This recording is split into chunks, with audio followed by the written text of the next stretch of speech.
Madam Mayor, we are live and recording. You can begin whenever you wish. Wonderful. Thank you very much, Madam Clerk.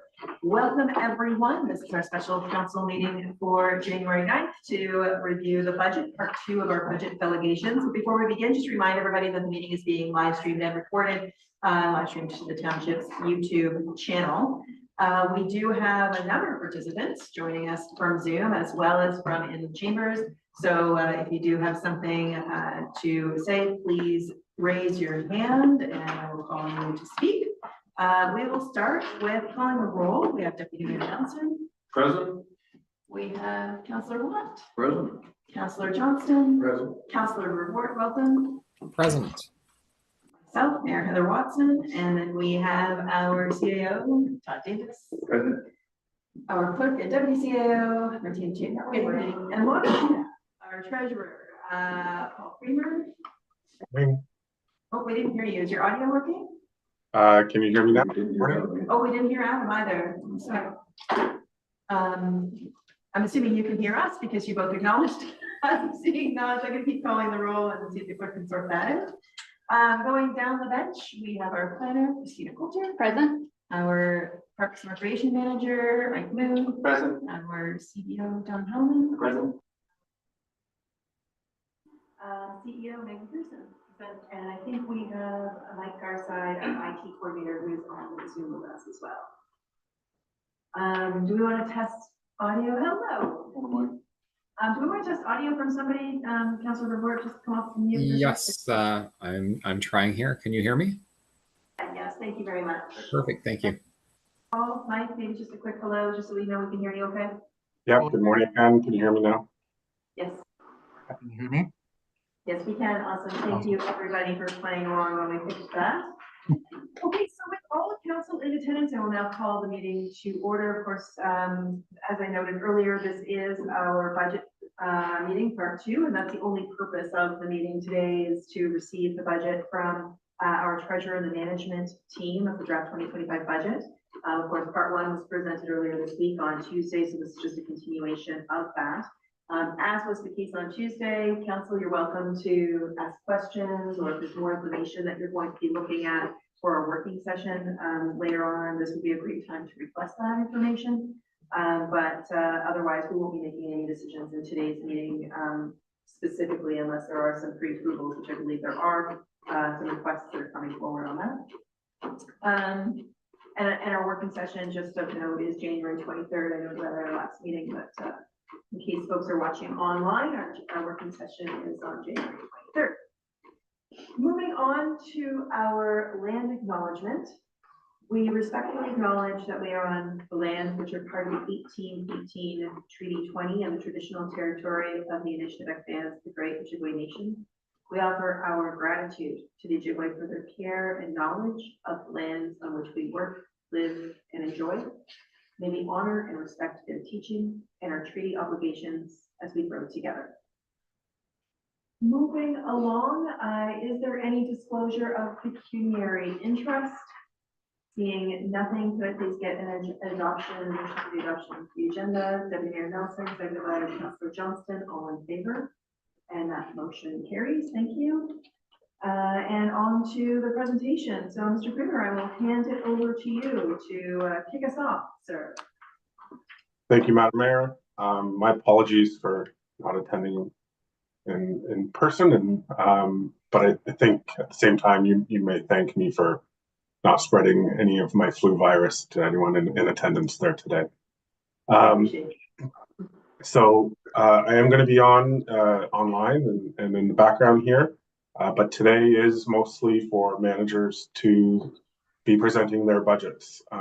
So we do have a handful of, or a number of departments to run through today. The order that we have set is we're going to start with the library, then we have Parks and Recreation Department, the Planning Department, Building and Bylaw, and then we're going to end it with corporate. So with that, I don't have much else to say other than to hand it over to Maggie Pearson if she is in attendance.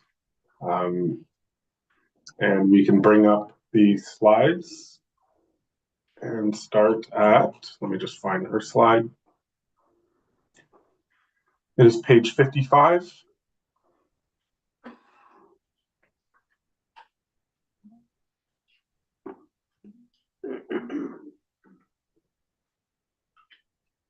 Okay, thank you, and take it away, Maggie. Maggie's gonna pop up to the left to here.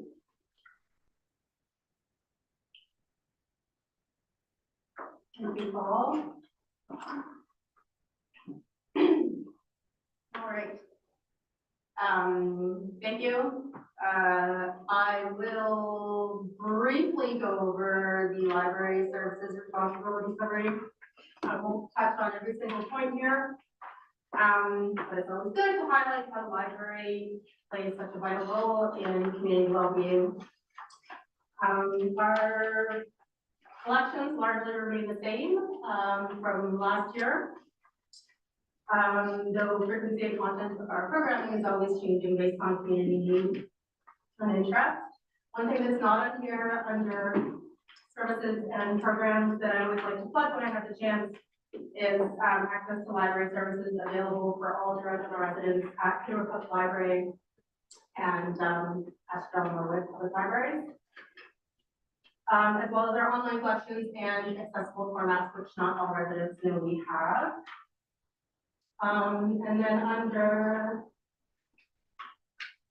programs and services, I just wanted to highlight our public computer access, Wi-Fi, internet access, as well as safe, accessible social program and meeting space for community members, which were always coming out as top impactful services in our recent community impact survey.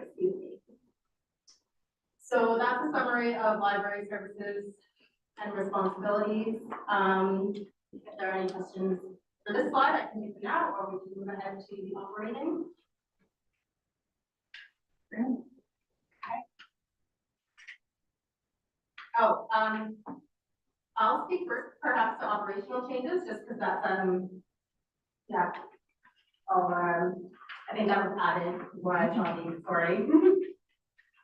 So the bulk of the increases here in the budget are mainly for wages that reflect that beginning the week of January 6th, the library will be utilizing Parks and Rec employee to clean the library.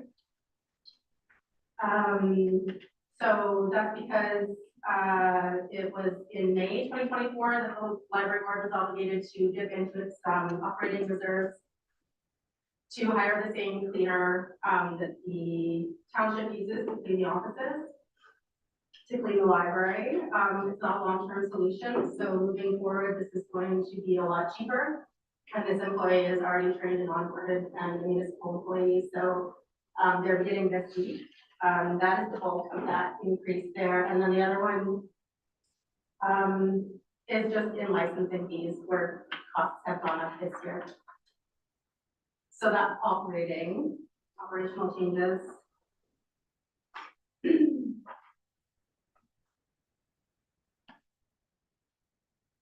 All right, so moving on to capital changes. The first one listed here is the project for the library strategic plan. So as we all know, the library board has created many 1 to 2 year planning documents in the past. But council has recently communicated that they'd like to see a longer term half-year strategic plan from the library board for the plan the library board has in the township as it continues its aim of expanding services and programs in space. Due to the township's population, the library board can utilize a free consultant with the Ontario Library Service to complete this project. It's an 8 to 12-month project. And the cost covers travel recovery costs above and beyond the contract outlined for the consultant, as well as additional weekly staff hours for both the library assistant and the CEO. The CEO can get off service staff, work on the project. There's also the potential to use a couple of those hours to increase open service hours to the public.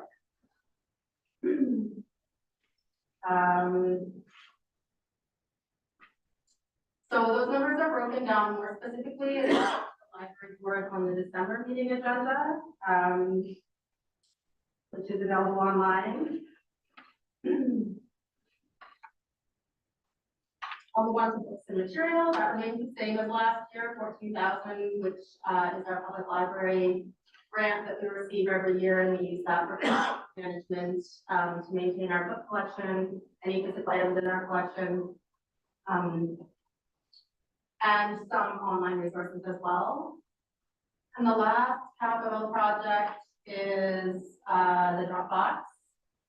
So that's an improvement to the building, to the Douro location. The Dropbox there is handmade. It's made of cardboard and a recycling box, and it's definitely it often causes damage to books and doesn't allow larger books or larger items to come through. As well as an indoor, a larger indoor Dropbox here in Warsaw, which was a pretty big. There was a lot of feedback from the community this year that being able to drop off books and pick up books, but drop off books here in Warsaw would be convenient for members of the community who don't live near Douro. So that will be the second part of that project.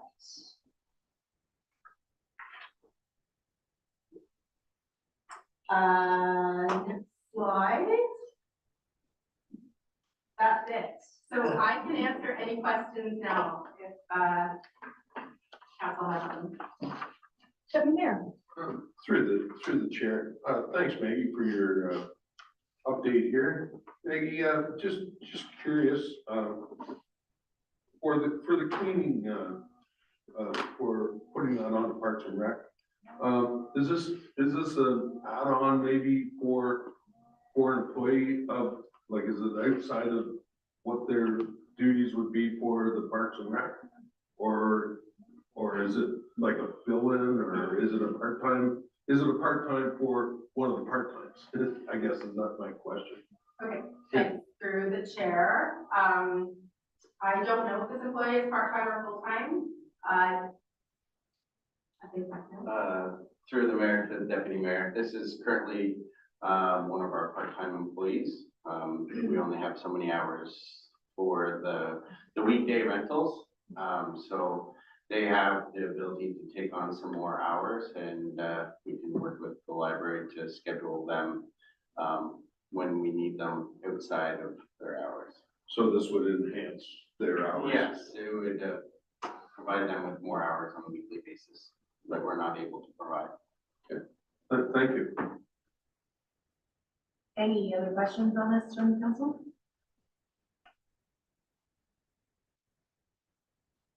I will pop in with a couple then, just piggybacking on the deputy mayor's questions about the cleaning staff. So you mentioned in just now that it's more cost effective than hiring a cleaning company or whoever the contractor was that was doing that previously. So this previously came out of reserves and not out of the levy. Is that like it was? Like, I don't know if it's I'm looking here for our treasurer, but he's online. Like how was that accounted for previously? So in May 2024, when the library found itself without a cleaner, there was no money really in the library's operating budget to hire the same contractor who the township was using, and so they resolved to use their operational reserves, which I think is capped at 20,000. I believe. I have to check that. Mr. Kramer, do you want to add something on that might add a little bit more clarity? Sure. So my understanding of the situation was that the cleaning was being completed by current library staff. And basically it came to a point where that was no longer going to be able to be done through the current library resources and the current library staff. So as Maggie alluded to, in May, they reached a point where they had no one to clean. They leveraged our cleaning contractor and the company that does the cleaning at the municipal office. They, as in the library board, paid for the increased costs in 2024 through their operating reserve. And then, so now though, we need a more permanent solution to cleaning at the library. When we compared to continuing to use the third party, the company that does our cleaning, versus a solution such as what's being proposed, this is cheaper than using the company. So this is an increased cost from the 2024 budget because the cleaning was previously being completed by the library staff. Understood. So although it's a new expense and there are savings, they're really just unrealized savings because we never really, it's this or something more expensive, basically, is what we're looking at. All right, Right. thank you. Thank you for that. And then it sounds like you had mentioned that they're starting this week. So is that a pre-approval of the budget? You know, this is something that wasn't brought to us until today. It wasn't in the first draft that we received at Christmas. So administratively, how are you funding this without our approval at this point in time? The library board would have to continue to use its operational reserves until this was approved. Okay. Does it make sense for us to look at approving this item if that's the desire of council, so that it's not dipping into reserves at this juncture, as opposed to waiting until February or onward? Sorry, Mr. Graham, yeah? If I may, Madam Mayor, the departments have the ability to spend prior to budget approval. I know this is a change in the operations, but we do have the ability to spend up to a certain percentage, and I don't have the percentage off the top of my head, as per I believe that's in the Municipal Act. And so this will fall under that kind of situation. And to me, this is a situation where the library, it's part of operating the library, and it's, required in order to operate the library. The council could elect to approve that operational change now, and then it would be, there'd be no hesitation going forward for the library about this situation. However, it would also be appropriate to approve, at the end of the budget, and we'd be okay moving forward as well. Okay, I appreciate the clarification. I just want to make sure that we're doing things as we ought to be. And just to be clear, I'm not against bringing on cleaner. Obviously, it's necessary. I'm not trying to nickel and dime at that. I'm just thinking procedurally. Councilor Johnson? Yeah, through the chair. How often would they come in to clean? Like I said, once a day, once a week, like I know the winter, they bring the tone from the wet boots and everything. But normally speaking, how often would they come in to clean? And would they be cleaning it at night? And how long normally would it take to clean the area that you want? Yeah, so one reason that moving forward in the winter months with the contractor was even less feasible than in the summer was because the library could use at least minimum twice weekly cleaning in the winter because of the standard. Twice a week? Yeah. Okay. So that is what we will have this new employee or this current employee who's coming to the library do twice weekly during closed hours. And roughly speaking, how long would it take to do a basic cleaning? Right, so we've allocated for 3 hours per shift. 3 hours. Mm-hmm. And that also covers, in inclement weather, because the plows can't take it right up to the stairs of the library and the accessible ramp. That means shoveling and salting those areas before the plow comes, unless the plow can come up all the way, but I don't think it can. So it includes that. And did you say it would be done at night in most cases? In most cases, or before the library opens at 10 a.m. All right, thank you. Just another question on the Dropbox specifically. Of course, I've seen the Dropbox that exists currently, and upgrading it beyond a recycling bin would probably be a good move. I'm curious about the one at Warsaw, or here at the Township office. I'm assuming there's been discussions with somebody to make sure that we can fit this somewhere and accommodate this, or? Well, so there are different sizes. There are like among the options. None of them would be larger than say the width of this podium.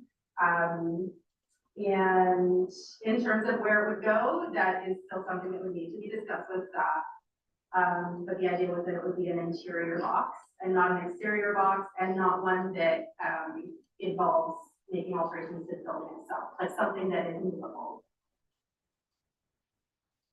So it would be an after-hours Dropbox necessarily, it would only be during operating hours. Okay, I was thinking an after-hours. No, no, I think that staff would be able to pick up the items that are dropped up here on weekly visits to the Township office from the library. Understood. During open hours. Okay, thank you very much. And lastly, can you please remind me, I feel like I should know the answer to this. The books and material, you had mentioned it's a grant. Yeah. Who is the funder of that? What branch of government Yeah. office? That comes from the Ministry of Rural Culture Tourism Board or whatever it is? Okay. Yeah, and it's annual, and it's based on population. Was there not I know that neighboring municipality led a delegation to look for an increase in that. I thought that was successful, that there was an announcement. So is this an increase in previous years? No, there's no, our library did just receive our 2025 grant, and there was no increase. I do know that there are provincial organizations responsible for lobbying for that increase. Douro-Dummer Library is a member of those organizations, and so we leave it to them. Fair enough. Okay, thank you very much. Councilor Watt. Yes, thank you very much, Maggie. The strategic plan, and I know with our main township here, I mean, we have a strategic plan that we went through quite a process to do it. And it's a very critical part of our organization here, where we want the township to go, what we're gonna do, what we don't. So I'm very surprised that the library hasn't had something that elaborate over the last few years. So I think it's a good thing to have going forward, for sure. And I really like the idea that, we got a free consultant from the Ontario Library Board that's been through all this before, and the library service already can help us with the right direction and gauge on the size of our township of what we need, what we don't. So if there's anything else that you want to throw in on that, please go ahead. But I agree. I think it's great that we can get really sector specific advice from this consultant. And as everybody knows, the library board has wanted to expand programs and services for several years. Wanted to increase service hours, wanted to increase staff capacity, and having some real research-based information about how best to do that for the township might help for in future. maybe just to follow up, and I know you from the council, we don't want to expand to the Warsaw area to accommodate this area, which, and there's not very many townships around that don't have at least 2 libraries. So I see now they're adding in Peterborough, the Michigan Law Community Center is putting a library in there now. So I mean, they are, the libraries seem to be getting more and more problem all the time with people. And I'd like to see us keep up with the times as much as possible. Seeing nothing else from council, thank you very much, Maggie, appreciate it. And I think we're going to move on to Parks and Recreation now.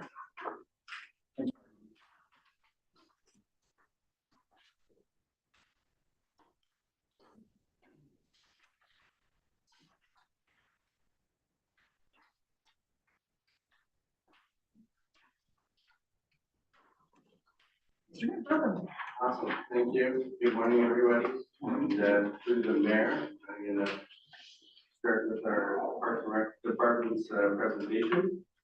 Our department, currently maintains and, manages all the parks, play structures and outdoor facilities, outdoor sport facilities. In recent years, we've taken all of our grass cutting in-house and we maintain, on a regular basis, over 40 acres of grass. During the summer season, we look after 5 kilometers of trails. We manage all of our bookings, facilities and work with their user groups. And we also work on improving the parks each year. For our recreation department, for our facilities, we manage and maintain the Douro Community Center, the rec center, and our Warsaw Community Center. We action all capital projects for the recreation facilities. We manage all the bookings and work with our user groups and implementation for the park and rec. As part of our operating budget that we're proposing this year, the department is requesting to convert a part-time operator to a full-time operator. This is not included in our operational budget at this time. This will be an additional add-in. Our department's finding it harder and harder every year to find and retain part-time staff. We're continually hiring and retraining, and which all comes with a cost for the township. We currently have a staff member that's been with us for a little over 2 years now. They have been with us for the ice surface seasons, starting in September, and then they continue till the end of the season, and then they transition into the parks for the summer. With us hiring new staff each year, we have mandatory training that we're required to train staff. So I know the dollar value that we're requesting, there actually would be potential savings with not having to provide that training to new staff. And then we have continuity in the department, staff member, there, our operations inside and out. So we'd be looking, and they're already actually enrolled in the owners program, which I know it states that this will be covering the benefits and owners. This is strictly the cost of the actual benefits portion. Parks Department is hoping to have that considered as an option for us going forward. Next slide.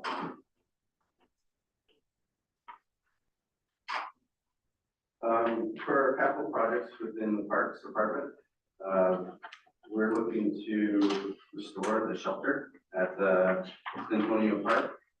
This has been identified by our Donwood Committee.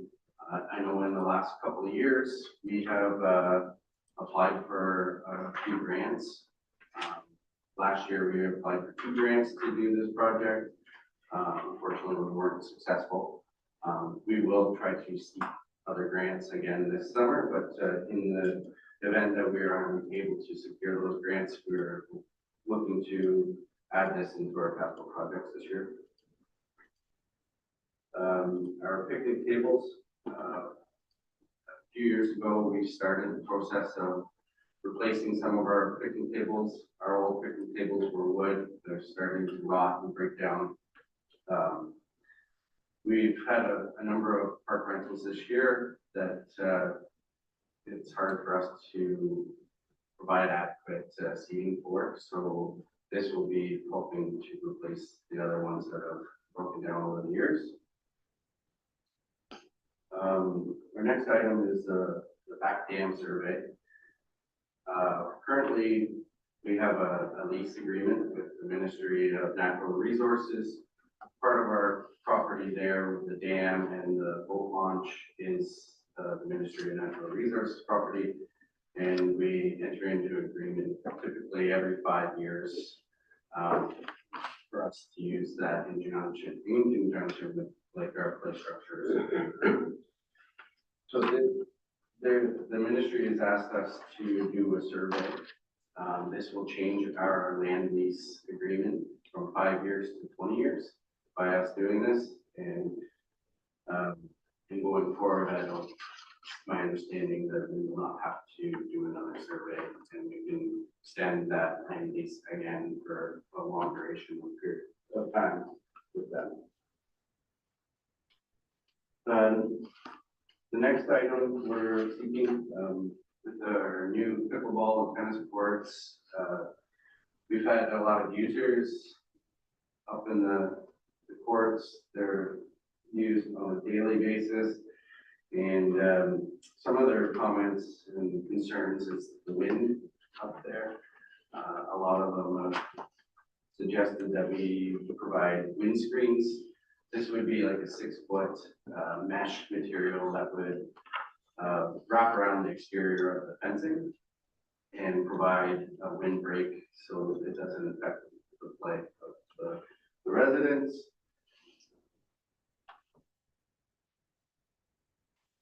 And then our next item is that we're proposing is the North Park parking lot expansion.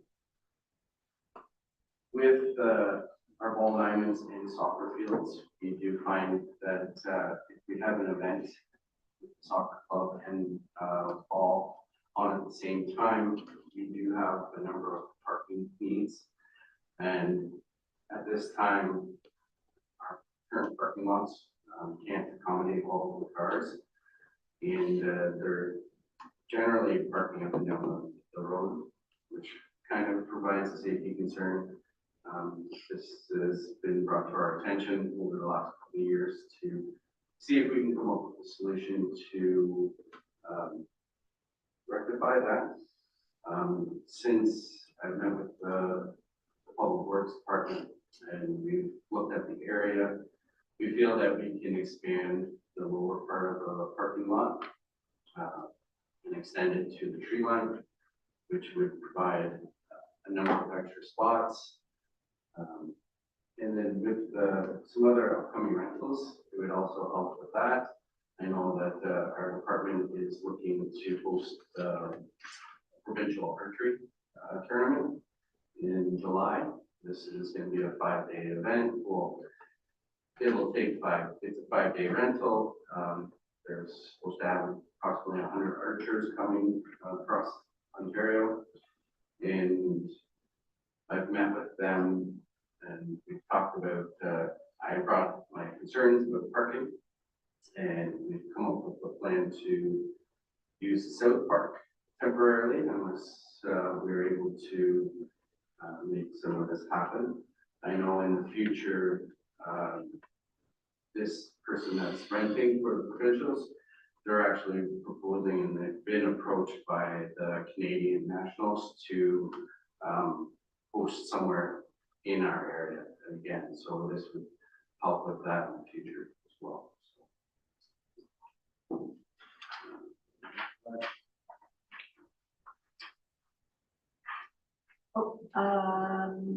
Our treasurer, Mr. Kramer, wants to pop in here for a quick second, it looks like.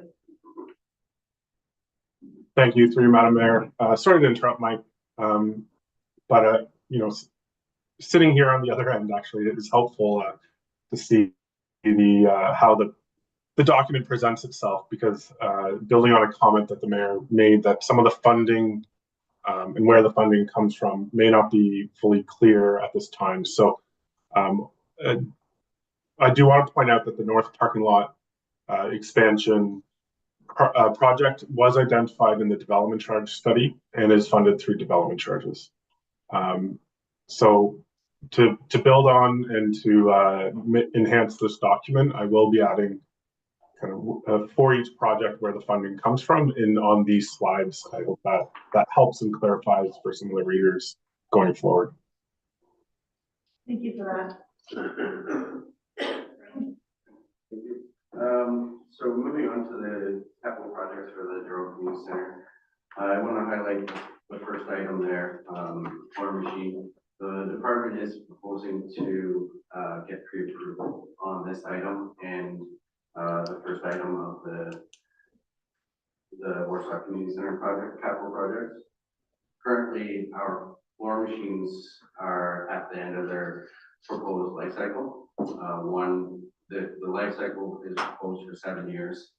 Our one at Warsaw is at year 8, and it's been 7 years for the one at the Douro Community Center.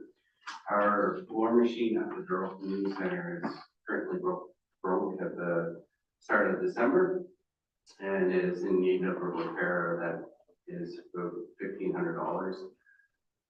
So currently we do have a loaner machine, which we are incurring rental fees on. So we're looking to get pre-approval to purchase a floor machine to reduce our rental costs. And in conjunction with that, we look at Warsaw's as well. It is operational right now. We have made a number of repairs in the last few months on that one as well. So, but we were able to make those repairs in-house, and we are still using it. The quality of the work of the machine has deteriorated over the last few months, so we'd be looking to replace that one at the same time. Our next item, we'd be looking to go ahead with the floor drawings and designs as pre-approved in the council budget. If we're successful for the Canada Infrastructure Grant funding. The reason we're putting it into the budget this year, those design and plans take 2 to 3 months to complete. I know this is a 2026 project if we're successful with the funding, but to be on top of things, we're proposing to start that design process this year.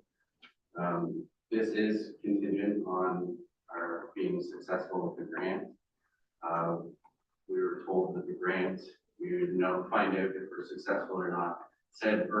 It says in the description, early winter of 2024, 2025. But I would hope in the next couple of months, we'll actually get a full decision on that. Next slide. I will skip the first item there. Our second item is to replace the upper windows in the Warsaw Community Center room. Those windows are starting to show their age and deteriorate in the plastics. They are having difficulties opening and closing. We don't have any leaks by any means. This is just to keep the building in good conditions.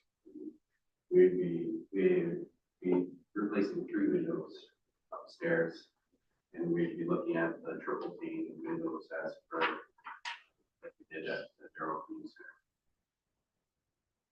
And the last item that we're proposing is our Olympia hot water tank. Our existing hot water tank is oil heated, and we have an oil tank outside. I know this actually says it can no longer be filled. I need to correct that. It can no longer be filled by the end of the season. That tank expires in April of 2025. So that tank will no longer be able to be filled by our supplier at that point.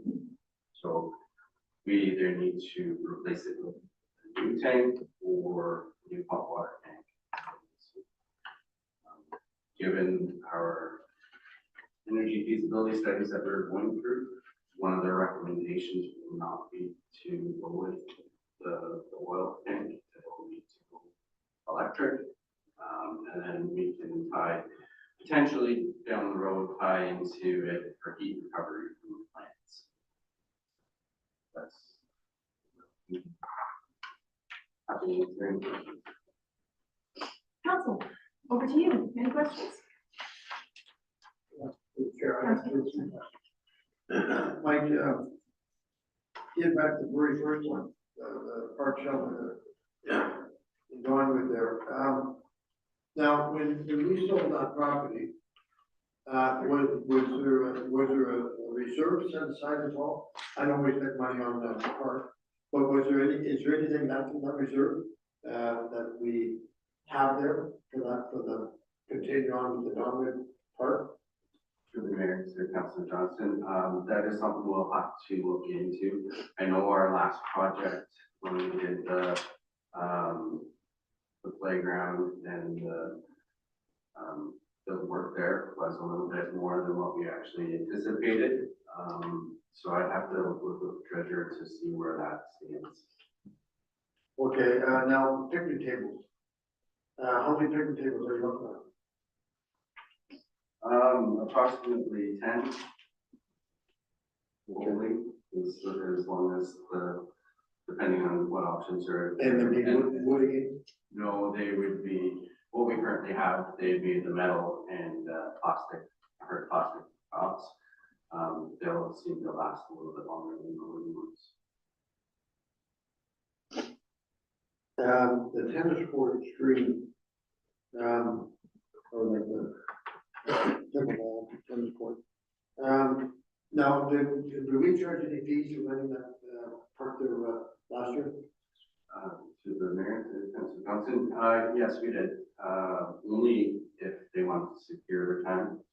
It was open to the public at any time during the day, for a league or a group to secure a block of time. They were required to rent and pay for it. And, we did have a couple groups that did do so. I believe there were Sundays and Mondays. So, is that being put aside, or is it just going to your general coffers? Yeah, it's just going to our general revenue for the parks to offset. And this screen, imagine to be kind of like a plastic screen kind of thing? Yeah, it's like a wings. Yeah. It's like your screen on your windows, essentially. So I'm wondering, covering quite an area, I'm wondering what kind of maintenance we have on that, like what lights they've got. Yeah. The weather and the wind and everything, Yeah, all the time, I wonder what kind of light we would have on something like that. it's hard to say. I know the material will hold up for at least 10 years is what I'm told. But it all depends on the wind or anything that happens. I understand that, but I'm just wondering if the maintenance is gonna be too much to consider that. Yeah, so right now it is something that we will not leave up during the winter months. It is something that staff would have to take down and store. The only additional cost each season would be the zip ties to secure it to the fence each year, which is a minimal cost. And the other thing, the north part where you're doing that, extension of the parking lot, and we're considering, I mean, we need it different times of the year. But if this, archery, thing was true, would there be an income there, like, renting our facilities now, would there be an income there? Yes, that's correct. There is a rental fee for the use of the park, and which they are aware of, and So maybe that also can go towards, now I think Paul said that a lot levies was going to be covering a lot of this. Am I right there, Paul? You said that? The development charges. The yes. development charges, yeah? Through you, Madam Mayor, to Councilor Johnson, yes, this is funded through development charges. Okay. And also, whatever we make in revenue, we can put forward to it, if we had it. The last thing I have here is, the, floor machines. Like, we've got two of them, I know they're used. Probably the one in Douro used more because the room upstairs and the room beside, we rent out a lot more than we do in Warsaw. But, I would suggest, you know, right now, if we got one down right now, looking at them and maybe getting that one fixed and have it as a backup, that we maybe can just buy one instead of two and keep using the other one till the one more salt till it is not good enough to do the job. Because we don't use it upstairs much in Warsaw, right? Mostly all downstairs in the lobby. yeah, to the mayor, Councilor Johnson. Yeah, they actually both get used quite a bit, and, it's not just the upper rooms or like the rooms in the summer months, we actually do use it to clean the surface, which is a lot of use. So like the Warsaw one is older, a year older, it is a smaller unit, but it's had quite a life already. Well, I'm just thinking if we could pick one and then have it as a backup, and buy one and get more something going for now. The upstairs windows, like how often do they ever get open? It depends. There's, when we have the boot camps in there in the summers, they like to open them, it goes up. But other than that, we don't open them all the time. I want to look at those windows. And, the hot water tank, I want to talk to you about that. When you say fuel supplier is down at the end of the year, is that for the oil tank or the oil tank? Correct. It'll be past its, And that's just 200 gallons, right? Inside? yeah, it's like, And so what was the $10,000 for? it'll be to replace the current hot water tank with an electric commercial. Oh, I see, so this has already been priced out for people to do that. Yes. Any other questions, Councillor Johnson? No, thanks, Mike. Okay, Councillor Moore? Thank you. Mike, thanks very much. The only question, I know you and I discussed this before, and, the ice service. I don't know, have we got anything back on it at all as to what options we may have? So yeah, cause like I was saying, they can rip up that whole floor. That's probably a big part of the cost. But if they can use the service that's there and build up on top of it, you want to put all the new lines in, so you've got a really solid service. You know, you're gonna, in my mind, you save a crap load of money not having to dig that whole floor or anything like that. So I just wondered if you had anything back for options yet from any of the people that do this kind of, could you do that? And I know you're gonna have to step up onto the ice maybe to, for players and stuff like that, or maybe your ramp or when they go on the ice, but like if we could save even a quarter of the project, not ripping the floor off, that's a big savings. And you're gonna throw all new lines in anyway, I'm guessing when a new service goes in. I don't know, to me, it would make a lot of sense being on top of the cement that's already there, building up, but that's just my own thought on it, but I didn't know whether you had any feedback at all yet or no. To the very answer what, at this time, I do not have any solutions on that. I can definitely report back, like through our budget process here and, try to give you a more concrete answer to that question. Perfect, thank you. More concrete. Councillor Johnson? To the chair, just want to follow up what you're saying, Tom. By doing that, we may have to raise the boards up too. Yes, yeah, okay, yeah. Any other questions? Looking down the table, seeing nothing. I just have one, Councillor Johnson, thanks for your detailed questions. I appreciate that. Stripped up a number I had. The north parking lot expansion, I think you're suggesting, what's the current capacity of that parking lot? And what do you see the proposed capacity will be? How many spaces? It's a very good question. It changes every time people. In a perfect world, the people parked as they, as you envision the park. I'm assuming it's going to be just expanding with gravel, not asphalt lined, any of that, Correct. right? Yeah, I would have to do some more configuration and math on that, and, we'll get back to you.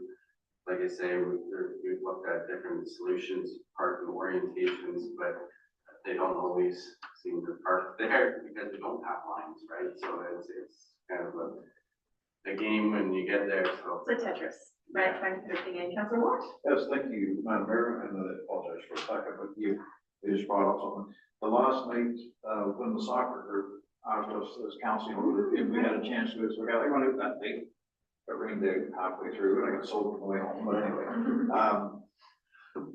People, Mike told me right about, like, people were parking there. I had one heck of a time even finding a parking spot, and there was a lot of vehicles on the road that night. You get 4 groups, and that was just soccer, I don't even think it was baseball on that night. But that 4 groups, which is 8 teams basically, all those kids and parents, grandparents, it was congested, I mean, it was right full, stuff like that. So doing that expansion, I think, would be very beneficial for the amount of use those parks get. I mean, they do get a lot of use, so. But if you had 4 soccer games going and a baseball game going, yeah, the road was used a lot that night. You figure kids running out, you know, they're all excited, they go to the road to get in the car, so they got, it's like, you're just asking for trouble. And, yeah, so, I agree with you, Councilor absolutely, I Martinez. think it's a good project that we really should take a look at liability wise and convenience wise for people.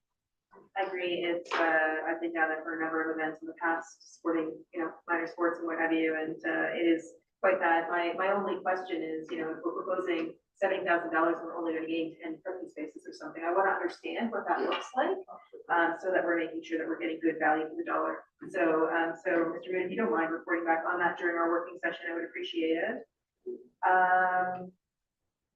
And then Councillor Johnston touched on something earlier about the windscreens at the South Park that you're requesting. It's great to hear that there are user groups who are renting and reserving that. Is there a way that you can, for our next working session, extrapolate what the actual revenue is for that facility specifically, as opposed to having it in the general revenue? I think that would be helpful for us to understand and continue to monitor. Yeah, I can pull a report and I can tell us exactly what is used, I'm sure you can. and the dollar value, so. Great. Awesome, thank you. Any other questions from council? You're good? Councillor Johnston? Yeah, this isn't the question of which I want to bring it up because it's a very serious problem we have over there. But on that road, the parking that goes on during those sports events can be all or more so soccer. It's an area waiting for an accident to happen. We've got still 80 kilometers on that road, which I'm gonna push this summer, or like in the spring. And we moved that road down to 60 kilometers. We got all the roads around it that are down near 60. And then that road is one of the busiest roads, it's 80. So, I've been told them many times, and I told them somebody when the schools come to the office and get paperwork to do it. But as council, we can also do it ourselves. But I'd like to see that down to 60 kilometers an hour, because when they're parked on the road, which they do heavy duty, and they'll go both sides, and we got kids running out there because the soccer is mostly to the younger ones, and the kids are running out to the vehicles now. I've been there a few times, and honestly, God, it's just wait for an accident to happen, because the kids are going to the vehicles and not looking. So yes, I'd like to see them get as many vehicles off the road as we can, but also I'm just making a comment. The council, we really push this year to get that down to 60 kilometers, that road. Thank you for bringing that up. Any other questions? Mr. Mayor? Councilor Brewer? Yes, thank you, Mayor Watson. Through you, just one really quick question on the Clintonia Park shelter. Just checking on kind of the reason why it was torn down in 2019 and kind of what historical usage of that shelter was, and kind of what we would anticipate that to look like going forward, as well, if there was any revenue that was generated from there as well. Yeah, through the mayor to Councilor Verdu. The whole park in 2019 was identified that it was unsafe. The shelter was not sitting straight any longer. It had sunk into the ground a bit. So when we did the playground, we changed the whole location of that.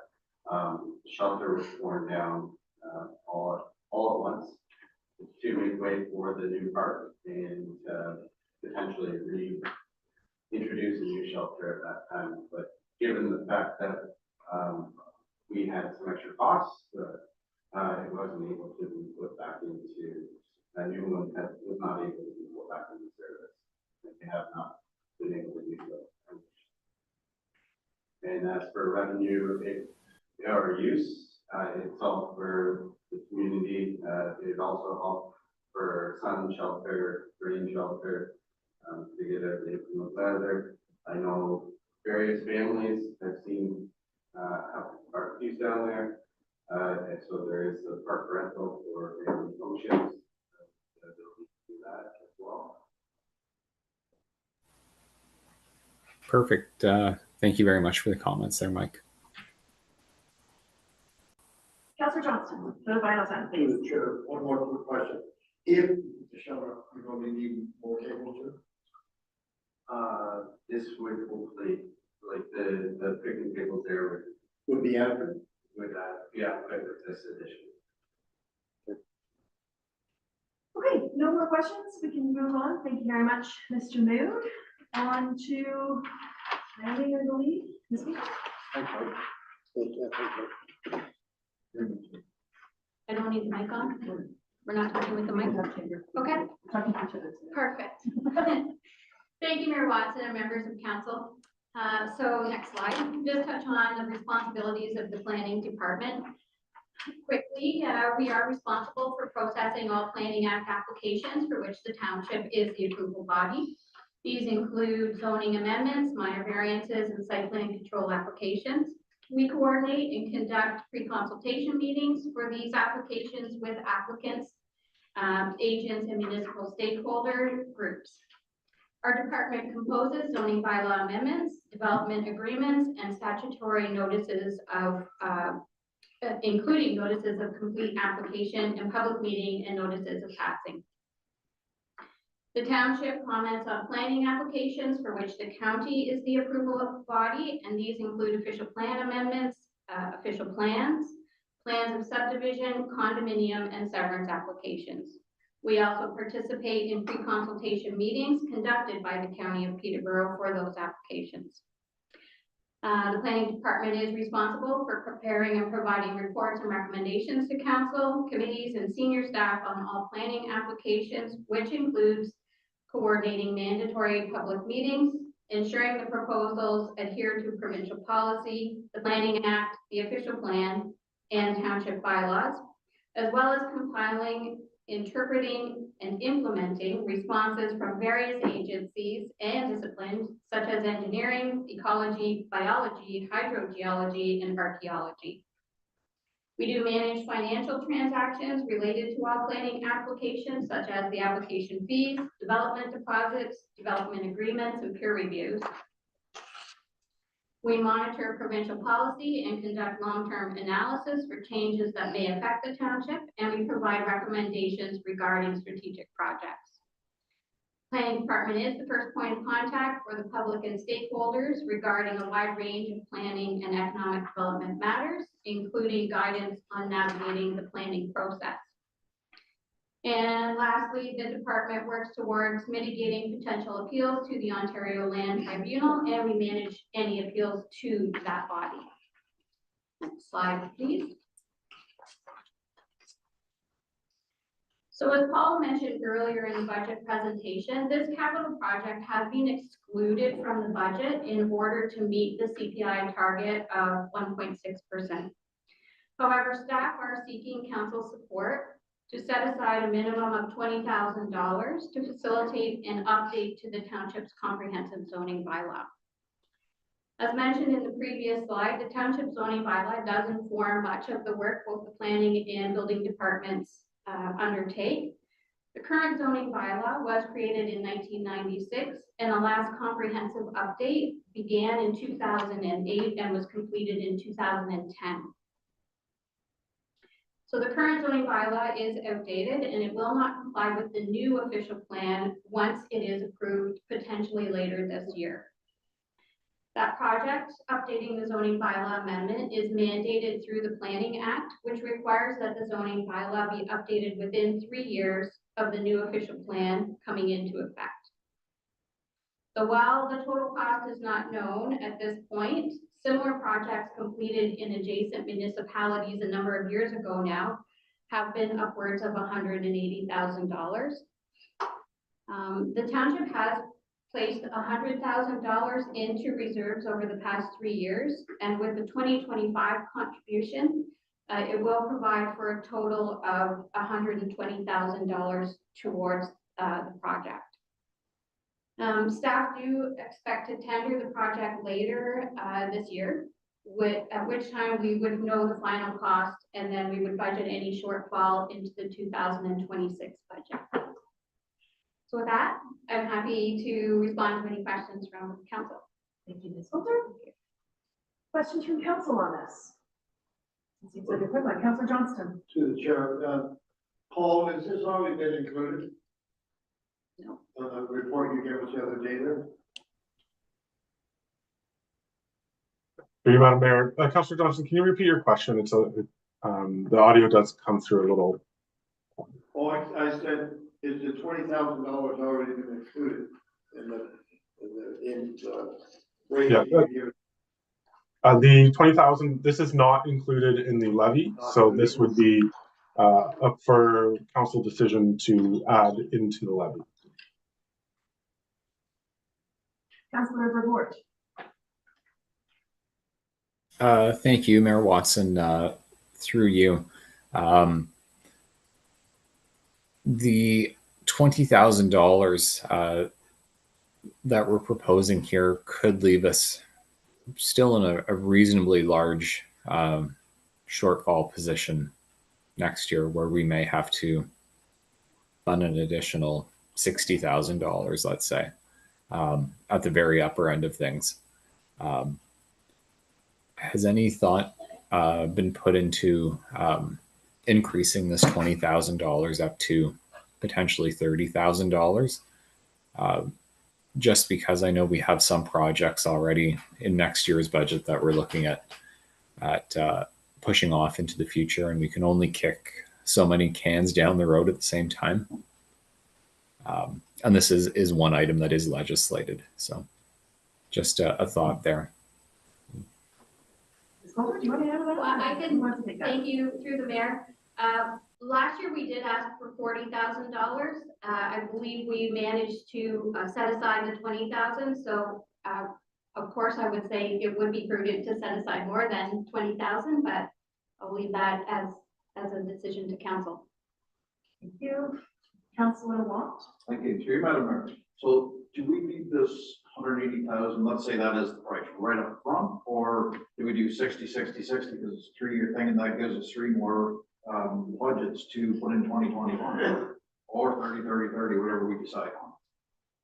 I can take that question. I don't anticipate that, I can't imagine that updating a zoning bylaw amendment would be a 3-year project.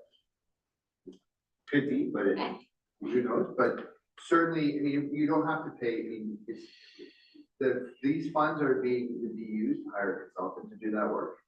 And if we structure that work over a period of time, you don't pay the whole bill generally upfront for that sort of stuff. So, I mean, the reality is I would be, I would be more comfortable if the project was to cost $180,000, which would be a little surprising to me based on the size of the population in the community. I think we might be able, I mean, inflation has a way of making things way more expensive than we anticipate.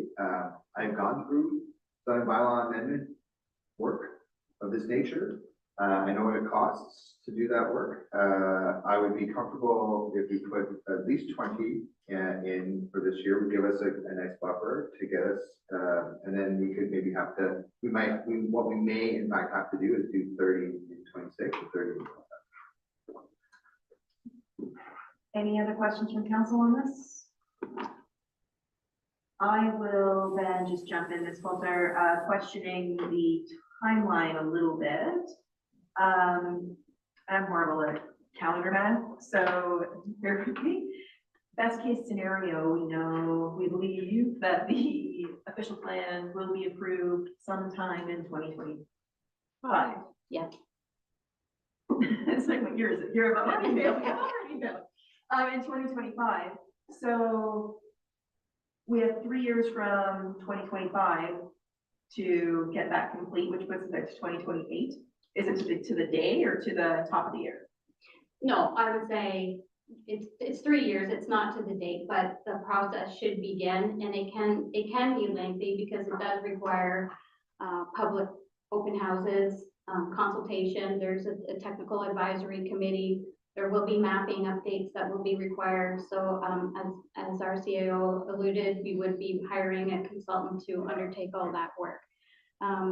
It can take, when you do involve all that public consultation process, it can take a longer period of time. Okay, so let me finish my time math. I'm just trying to understand why we would go to tender now, like this year, when time puts us at an approval date of 2020, what did you say, 8 in the best of cases, right? So it just seems a little early, or is this just so that we get understanding of costs? Yes, that is correct. Yeah. Go ahead. Yeah, I think the spirit of what we're trying to accomplish here is that we would go, our plan would be to go to tender or RFP in the fourth quarter of this year to get a sense as to what the actual cost would be with the project actually transpiring starting in 2026. Then we would have some firm costs in place for 26 budgeting. We would know whether we need 180,000, 160,000, 200,000. So that's sort of the. Mr. Holland, did you want to add something to that? You seemed eager there. If I may, council, my only comment would be that, as you'll hear in our department, we interpret the zoning bylaw, and having a more up-to-date and more up-to-date zoning bylaw is going to help the development within our community. Not only adhere to current legislation, but also the needs and the desire of council and the ratepayer. So having it move quicker than not is beneficial to the township as well. I understand. I appreciate that comment. Thank you very much. Anything else from council on this? Oh, we've got Councilor report. Thank you, Mayor Watson. Through you, just kind of a comment to go off of my past one there. This is a lengthy process, and 3 years will be up before we know it, I think. I'm strongly in favor of contributing more money into this fund today, just so that we've got some buffer. This is something absolutely necessary to do. And I think we all have to bear in mind that the budget as it stands today is only pegging inflation at 1.6%. And that was a discussion that we had at a prior council meeting was that 1.6% far too aggressive of a number, or should we be looking at something in the 2 to 3% range? Okay, thank you for your comments. Of course, we're not making a decision today on this, but I appreciate your comments. Seeing nothing else from council, let's move on, please, to building department. Mr. Howland, on to you, sir. Thank you, Christina. Thank you, through the mayor and council. So just our building department summary for our, so we are responsible for the administration and enforcement of the building code act and regulations. And as part of that, we review building plans, issue permits, and conduct field inspections. Our department is also responsible for the interpretation of a few of the bylaws within the municipality, including the zoning bylaw. And so because of our role in interpreting the zoning bylaw, we find ourselves quite involved in planning applications. And then given the proper authority within the bylaw, we are also the enforcement arm of the municipality. That's a general review of what you see from our department. Currently, the building department is not proposing any capital projects or spending that would impact the levy, which is kind of the focus of these last 2 meetings. And instead, we will be presenting our operational budget on the 23rd. So if there's any questions that I can answer for you at this time, but our operational budget will be coming forward in that meeting. Okay, thank you. Council, any questions of Mr. Howland at this point? Seeing nothing. Well, I got one comment Go for it. to the chair. Maybe if you talk to some other departments.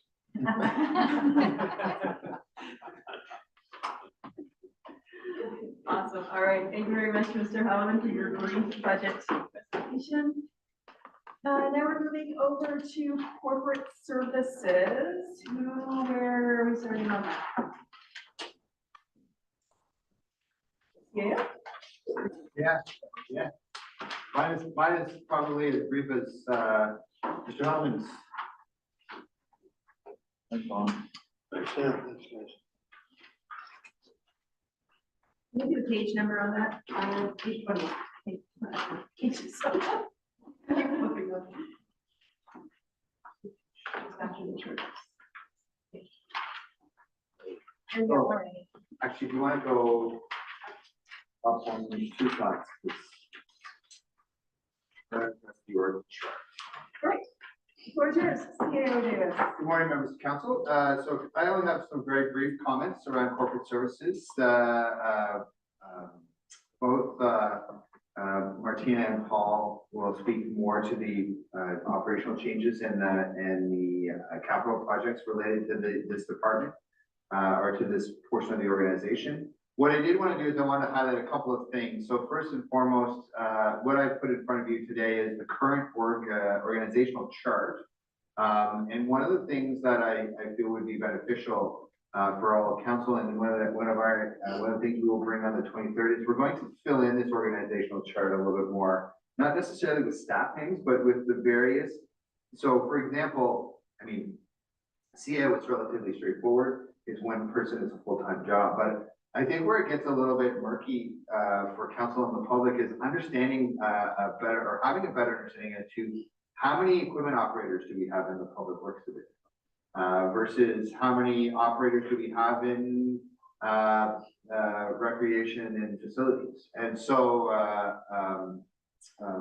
so that's my commitment to council is that on the 23rd, we will have that broken down for you. So you have a better sense as to what our full-time staffing complement is versus our part-time staffing complement versus what we have on contract versus what we have. So that's just a brief comment on the organizational chart, and it gave you one more to say that. Thank you. Can you go to slide down now? So the CAO's office. So this is as I understand it, traditionally we put a summary of our general responsibilities, and as I see the responsibilities of the CAO office, you know, it's around policy and program development, managing human resources, performance management, economic development or community development activities. And what I will say is that my goal will be on the 23rd, what I will bring to the meeting is the treasurer will bring detailed conversations about the finances. My goal is to go through all of the recommendations for the budget and tie them back to our strategic plan that we talked about at the beginning of this meeting. So you'll get a line by line by activity, what is included as part of the strategic plan, and that's what we'll be talking. What I will be talking about. I also plan to provide regular updates at committee of the whole over the course of this year as to how we are performing in accordance with your strategic plan that you passed. Yeah, just a question to the chair there. You say you're gonna bring, line by line, are you looking at other departments or just your department? Well, looking at the entire corporation, and it's more, less about like line by line of the financials of the budget, more about, so for example, when we talked about, and I'll just use the example of Parks and Recreation, which we just discussed this morning. You have a series of items that are up for consideration.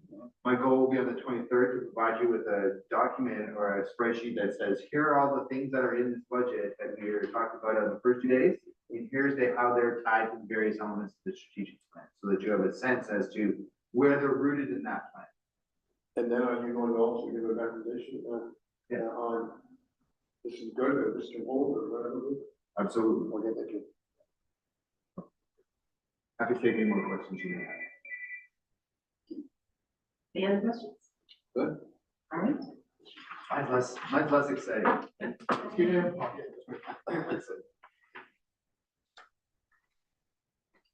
Okay, so on to the clerks. Good, thank you, Nightmare. So in general, we provided a list of responsibilities that the clerk's department undertakes for the township. I think our greatest responsibility is the preparation of council committee agendas, minutes, correspondence, bylaws, and statutory public notices. On top of that, we also act as a resource for council regarding meeting management, procedural bylaw, issues surrounding accountability, transparency, and governance. As you know from my many committee of the whole updates, FOIs and the management of privacy and records retention is a large focus for us and continues to grow. And we'll talk about that a little bit in the next upcoming slides. We're also responsible for maintaining the township's policy manual and ensuring it's up to date. So that is the manual for the whole corporation. So whether that policy belongs to Parks and Recreation or Finance or another team, they all live in one location, and we are the controllers of that manual. Just mentioned records retention. So not only do we have that records retention bylaw, but we actually have to do the work of records retention, which is both digital and a paper process, and quite laborious at the moment. We also issue a variety of licenses, so lottery licenses, marriage licenses, and canteen permits. As you know, in early 2024, we revamped our licensing program to make it easier for our community groups to access charity licensing, and I think that's been quite successful, and our groups have appreciated that, and we've seen an uptick in the number of licenses we issue. So that's good. Of course, we run the municipal elections, and we manage all functions of the election process. While the election may only happen once every 4 years, the election cycle is never ending for us, and we're always gearing up for an election or winding down and then gearing up again. We also manage the opening and closing of roads. We've got quite a few applications the last few years to open road allowances, close road allowances, sell them, etc. And so that's become a new task for us that has always existed, but has become more of a forefront item. We also manage the sale and purchase of municipal lands, which, similar to the road allowance program, has grown significantly and has created some new revenue for the township, but there's also liability to be managed at that, and some strategic decisions to be made. We also run the website, and we manage customer service standards throughout the corporation. That's under the various policies we have regarding service standards. We also manage the complaint process, which is a legislative function, and has to be done according to the Municipal Act and other pieces of regulation underneath that. And then we also provide general support to the CAO and all the other managers and divisions within the township. At the end of the day, all the information that comes to council from management and employees has to come to the clerk's department first to get on the agenda. So we have our hand in everything, and we're out of information when someone's like this. We've got Paul to talk about finance next. Okay, thank you, Martina. So our finance department is responsible for all financial reporting and record keeping. We also have to maintain a record of all our tangible capital assets. You may hear me refer to TCA in conversation, and so that's always talking about tangible capital assets, and implementing and creating the township's asset management plan, which we did in 2024. We also create and monitor the budget. So as much as I say we create the budget there, I also feel like I'm more of a coordinator of the budget. I work with the departments to get their input, and then also ultimately get the approval by council. We process all of the accounts payable and receivables, and then we do all the payroll and benefit administration for the corporation. We are responsible for any of the grant applications and reporting. We work closely with Baker Tilly to complete all of our audit requirements. And we also manage to conduct all the tax collection for the township, including overseeing any of the tax sale process. So apologize, we're going to ping pong between Martina and I a little bit here, and so we're going to move on to the next slide, and it's going to be Martina speaking to it. Okay, thank you. Madam Clerk, back over to you. We just have council report, sorry. Sorry, thank you, Mayor Watson, through you to Paul. I know this probably isn't the time, but just checking on the audit and in terms of procurement of that and putting that out for tender. Where does that fall in our schedule there? For you, Madam Mayor, to Councilor Reward, it would be on schedule for 2025. I think just the nature of where we've been at with the timing of our audits, it wasn't prudent to switch. We have had conversations amongst the lower tiers, just the other lower tiers in the county, just to see, who they're using, what their experience has been like. But we do expect to go to tender at one point in the year. I'm not sure how many people are in the game of municipal audits, but only one way to find out. Exactly. Thank you. Thank you for that. Now to Madam Clerk. Thank you very much, Madam Mayor. So the first operating request that's coming from the Corporate Services Division is from the Clerk's Department. We are requesting an additional FTE, that's a full-time equivalent employee, as a corporate administrative assistant. The cost of this would be $77,000, which would include the salary and the benefits associated. So as you know, there's a variety of functions and projects in the Clerk's Department that we've not been able to complete or not been able to complete at the desired time frame or service level with our current staff.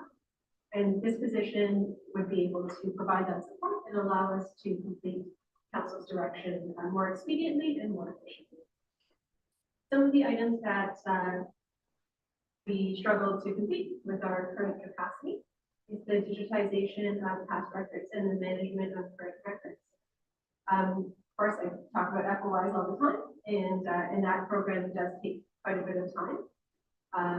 On top of the request for information we receive, we do have that routine disclosure policy, which has been great to provide the public access to a wider range of information without having to go through the FOI process and taking the burden off other staff as well. So we've centralized that. This position would also provide additional support to council members. Not only would we be able to provide more logistics support when you need to attend meetings, conferences, and other travel arrangements, we'd also be able to provide you further research and support when writing your motions.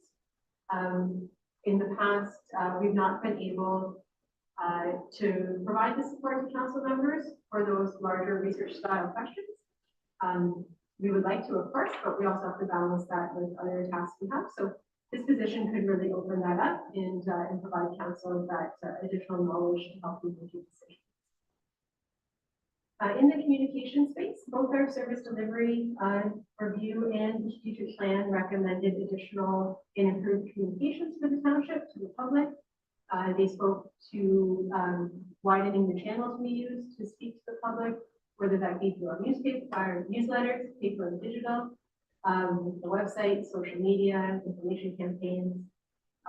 This position would help to support all of those. At the moment, our communication is spread out amongst a variety of employees, which is taking time away from other departments as well. In particular, our fire administrator spends quite a lot of time dedicating herself to our social media channels and our newsletter program.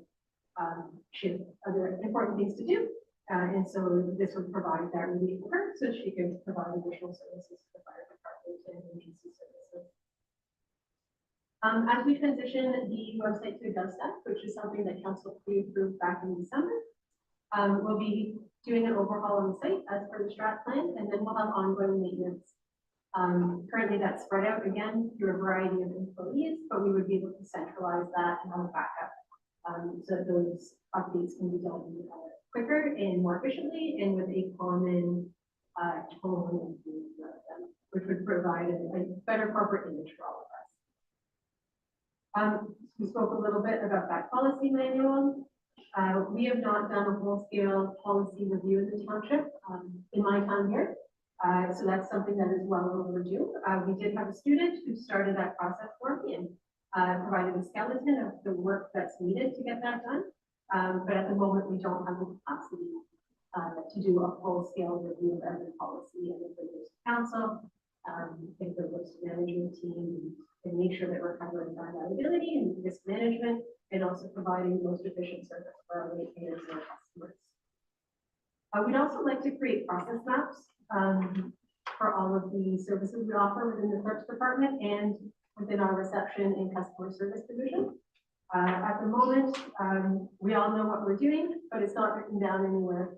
And so there is concern if we lose key staff members, that corporate knowledge will disappear and we'll have to start again. So having someone who can make that a focus and a constant task would really assist the municipality and the corporation moving forward. If their staffing changes, if their service level changes, we would have that information available. Through the service delivery review and our strategic plan consultations, we very much heard from the public that they would like us to be more present in the community and available for different activities. So activities like Mayor for a Day, outreach to our local schools, open houses, attendance and public events. If we had this position, as well as focusing on communication, they can also help us do these special events. Santa Claus Parade, of course, Canada Day, and other celebrations. We have Remembrance Day. Another key focus of this position is the election cycle. So at the moment, we only update our voters list in anticipation for the election. It's not maintained throughout the 4 years between elections. It is recommended that the voters list be not necessarily maintained, but at least reviewed and worked on consistently through the election cycle, which is not something that we're able to do at the moment. So having another person would allow us to consistently put time in that. So when we get to the actual election, it's not such a crunch, and we will have updated information, which will reduce the amount of work for our residents to ensure that they're on the voters list. We can provide that service for them. And then finally, this position would also undertake special projects, bylaw updates. Council's been interested in the archives of the library. We've not been able to make a dent in that, so having an extra set of hands would allow that to take place.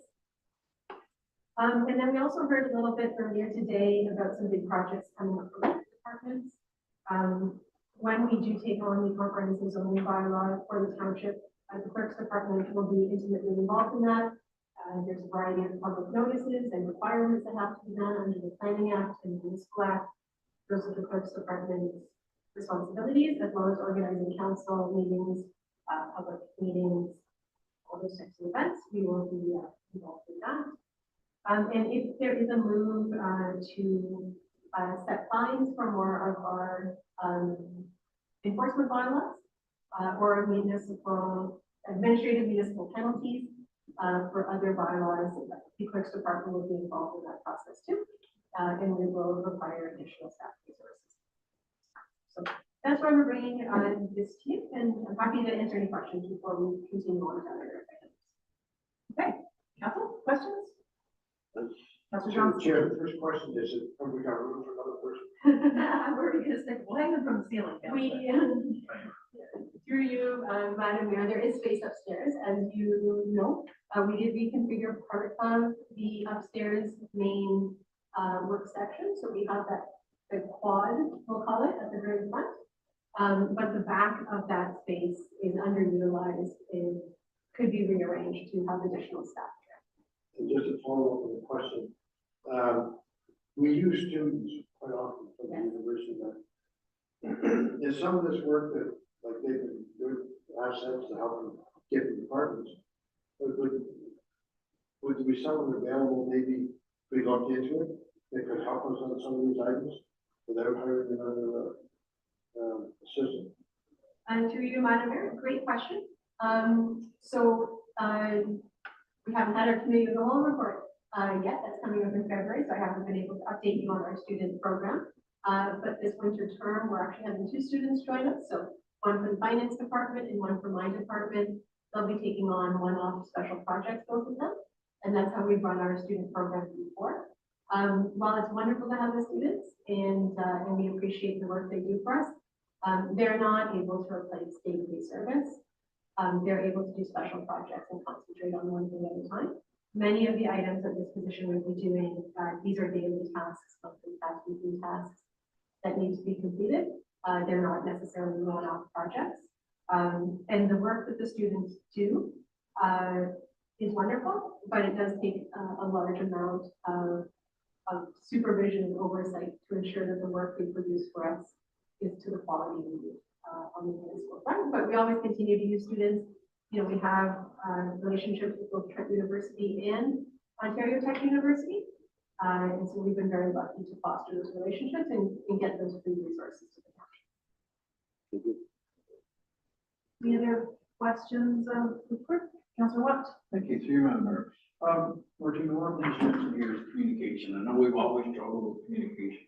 It's come up since I've run council more than once about community email that's to get information out. And it was always, well, you know, our real front liability or whatever like that. But if people sign up to it, I think that probably takes the onus off us. But I think it's a great communication tool. Not that everybody in the township has email, but do we have an inflation? If we don't, is that something that we also be able to start as another job too? I think it'd be very beneficial to get that started if we have. Yeah, absolutely. So through you, Madam Mayor, we already do have that service available. It's built right into our website. You can subscribe to our website either on a page-by-page basis, or you can subscribe by topic, and you can have a curated newsletter delivered to you whenever items of interest are put up and information is shared. So we already offer that service.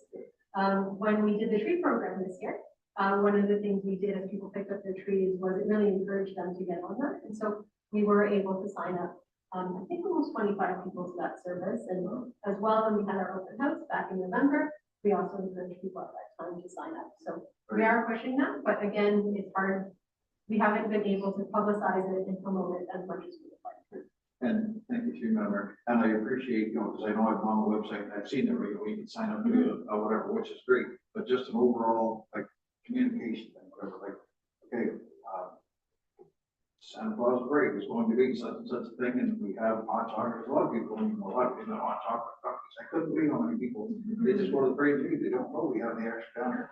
But just a general communication thing, like our newsletter, that just, if there's something coming up or something's changing, something that needs to be addressed, it goes like every in the email list, period. Yeah, so not just a specific thing on the website. So yeah, that would be it. So we can use the website tool to generate those types of newsletters and email blasts. Perfect. All right, thank you. Thank you. Councillor, or Deputy Mayor. Through the mayor, just a comment I have, after reading at the last committee of the whole, all the tasks that the clerk's office did, or has to do. And I certainly realize how much work is involved in that office, and I support that. I support another position for your help all the way. So that's my comment. Thank you for that. Any other questions from council on this particular operating request? We'll move on. There's a few others that we need to get through as well. So seeing nobody else, carry on that quick, please. So I'm actually going to be turning this next one over to Paul to discuss. The corporate capital? Yes, the IT hardware. Okay. Specifically, thank you. Thank you, Martina. So project number one here is our IT hardware replacements. We've set this up as an annual project, an annual amount. I've worked with Mike Garside, our IT analyst, to project and figure out that this is an approximate amount. Some years we're going to have a little bit more than the 20,000. Some years we'll have a little bit less. So this is the second year of this project. The first year of the program, we were able to complete a server replacement and some equipment purchases throughout the office, like a TV display for the meeting room. This project is aimed at ensuring the continued efficiency, security, and I think that's a big one that we want to note there is the security of the organization, making sure that our actual physical hardware is up to date and able to protect us going forward. And also it's reliable of our IT. So year 2 of the project, what we're forecasting is we have several laptops that are due for replacement, but we are going to ensure, so they're due for replacement based on age, and some of the conversation yesterday around how do we determine useful life. We're only going to be replacing if the laptop is no longer meeting the needs based on the functionality and how it's actually performing. And then there's going to be some equipment needed for the ultimate implementation of a VoIP system. And we are also going to be implementing a security badge system, which will just kind of enhance some of the security within the township office. The second project on the list is the elevator restoration and modernization. So the elevator has been out of commission at the municipal office since 2023. This can make accessing the building and planning departments difficult, the storage areas, and also council chambers, which are all located in the basement. And this is difficult for both staff and residents. I think we have some concerns that if there were any disabilities moving forward with any staff or even residents, that we may not be meeting their needs without having the elevator in operations. The third project on this list is the tree replacement program. So this would be year 3.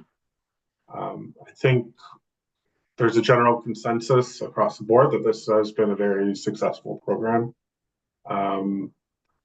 And by running this program, I think we're still putting a dent in and replacing all the trees that were lost in the 2022 Douro storm. I think we move on to the next slide.